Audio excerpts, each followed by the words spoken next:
Do I really need all of these? Which ones are the best? Which ones do I use most often? And how do I take care of them?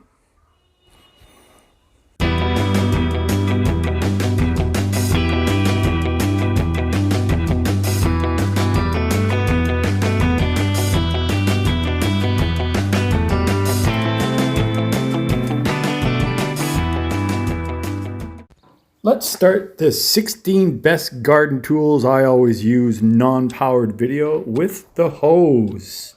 There are a ton of different kinds of hose, and this, number one, is the forked hoe. Great for digging up potatoes, great for preparing beds to sow carrot seeds, and then the cousin, the heavy-duty hoe at number 2. This is by far the most popular hoe in all of the Canary Islands. It is so versatile, I could dedicate an entire video to this tool. The handle can be a little tricky unless you got somebody around who knows what they're doing, like the professor.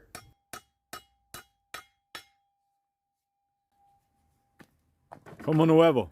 Como nuevo. Well, almost new. If the handle dries up too much, it can get loose, so you just dunk it in some water overnight and it'll swell up. There are so many different kinds of forks out there. Most people have a garden fork, but I've got a pitchfork coming in at number 3. I don't know if you noticed or not, but this is the only tool with a wooden handle that I actually took the time to apply some linseed oil on it, and it really made a nice difference. Number 4, the loop hoe, or the heavy weeding hoe.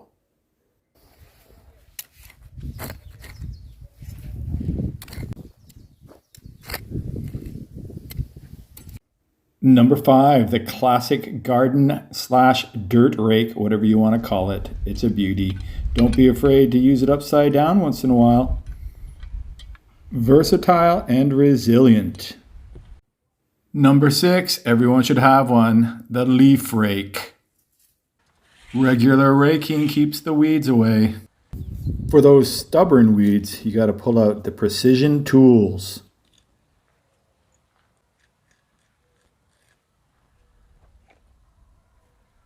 Appearing at number 7, one of my personal favorites, the Hori Hori. This tool originates in Japan, and I would just feel naked without this on my hip.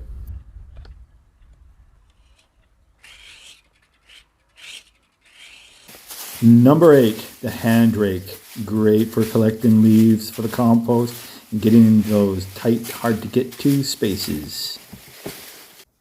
Number 9, the pickaxe. If you want to dig a hole in some hard ground, you've got to get it started with the pickaxe.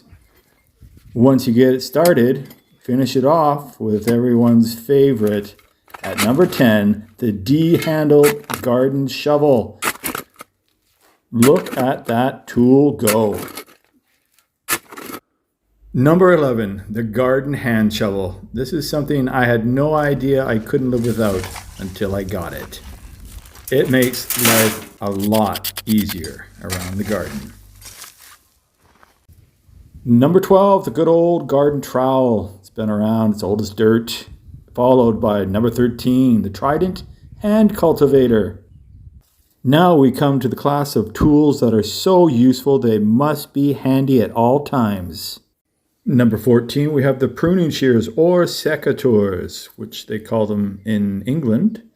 Don't go cheap on these. High quality will pay off in the long run. Tool number 7, the Hori Hori is back, just because I love it. Number 15, a simple pair of scissors. I use them all the time. Number 16, the wire brush, saved for last, because this is the little tool that keeps all the tools in check.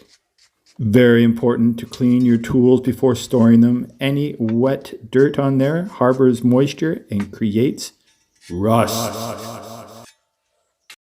Okay, thanks for watching. Just remember a few things. Take care of your tools. Keep them clean. Cheap is expensive. Aye, get away. Wow. Thank you very much. And remember, in the garden, your tools are your best friends.